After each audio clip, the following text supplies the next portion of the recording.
Welcome to the 5th episode of Out of My Mind by the Gillo Girls. I think you're lost on the number of episodes, but here we go. I don't remember what episode it is. Okay, so this The one. 5th episode. Fifth, is it? Okay. So I've been at Spalding Street Elementary School for 5 years. It's very ordinary, filled with kids just like the schools I see on television. Kids who chase each other on the playground and run down the hall to get their desks just before the bell rings. Kids who slide on icy patches in the winter and stomp in puddles in the spring. Kids who shout and push. Kids who sharpen their pencils, go to the boards to do math problems, and open their books to read a poem. Kids who write their answers on notebook paper and stuff their homework into their book bags. Kids who throw food at each other in the lunchroom while they sip on their juice boxes. Kids who sing in the choir, learn to play the violin and take gymnastics or ballet or swimming lessons after school. Kids who shoot baskets in the gym. Their conversations fill the halls as they make plans and jokes and make friends. Kids who, for the most part, ignore kids like me.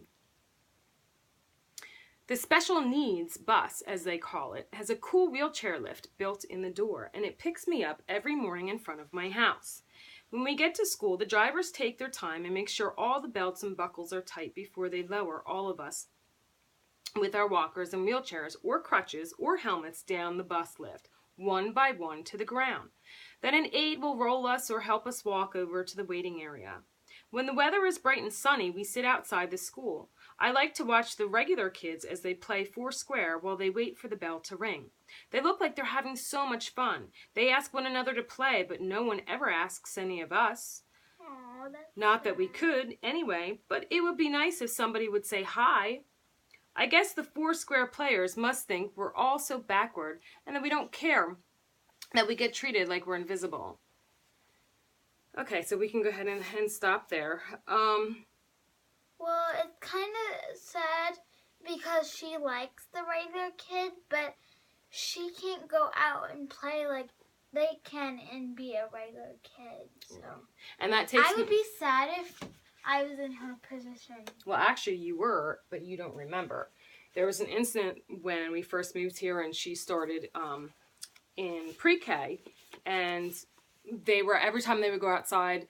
And she would be stuck in her wheelchair and all the other kids would be playing and stuff. And they had her walker and she could use her walker, but they left her in her wheelchair and they would sit there and talk. And there was like the little blocks with like, I don't know, X's and O's or whatever, you know, that she could kind of like turn. And actually I had 2 people reach out to me to kind of tell me about this.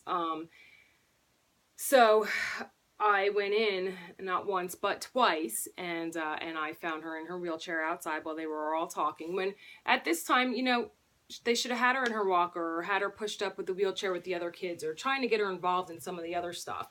And this was also a lot of the kids had special needs in this class.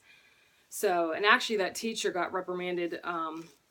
From my understanding, a couple times for things that she should have been doing with other kids that she wasn't. So it's just another thing that kind of gets you. And then she was in the wheelchair on the bus, so you know, brings back memories of, you know, the lift and where we live on the road. And it would take a long time for the lift to come down, get her in, strapped up, the lift to go up, unstrap her, roll her in, get her strapped down, you know, the correct way, and then you would have like a line out the kazoo of cars waiting, and they couldn't go around, and there's, you know, we're at a dead-end street, so people had to wait for that. So my anxiety would kick in, you know, and I would feel bad. And then when she got out of the wheelchair and she started going up the stairs by herself, then we have to get her strapped in, and that does take a little bit of extra time too. So I don't know if people behind realize that, you know, well, I still have to get her up and then we got to get her strapped in because she has to wear a seatbelt. So, well, it's not their fault if they don't realize. I know it's not. And that's just something I'm always, that's when my anxiety kicks in. And then sometimes if people get impatient, then I get mad. But, you know, it's just stuff that you have to work through. But that kind of brings back my memories with your school and like, I couldn't imagine my position I was in. I must have been lonely. I don't remember. So sorry guys if I don't remember. It was a long time ago. Okay. Okay, so we'll end that here and see you tomorrow night. Bye.